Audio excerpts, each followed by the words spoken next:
एर्समा वरिष्ठ नागरिक संघ पक्षर एर्समा ब्लक कार्यालय सम्मुख में 5 दिन धरी चलता धारणा सोमवार प्रत्याहत होती।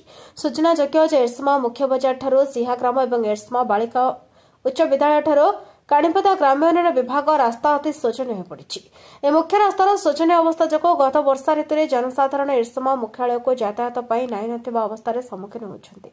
जनसाधारण गमनागमन समस्यार समाधान पाई तथा दुई मुख्य रास्तार तुरंत नवीकरण पाई संघ पक्षर दाबी कराई विगत दिन में जिलापाल जन अभियोग शुणाणी शिविर में अभियोग कर मात्र संपर्क में कौन पदक्षेप ग्रहण कर वरिष्ठ नागरिक संघर कर्मकर्ता रवि दास, निवारण नायक, प्रसन्न कुंवर, राजकिशोर जेना, नित्यानंद दास, अंबिका महादेव, बलराम सेठी, ज्ञानरंजन दास, धीरेन्द्र चौधरी, वंशीधर मुतुली, दीप्तिराणी प्रधान, पूर्णचंद्र प्रधान, नरेन्द्र साई, प्रवीर पंडा, प्रदीप्त साहू और रवीन्द्र गोच्छाद प्रमुख गत 13 तारिख ठार धारणा बसिथिले।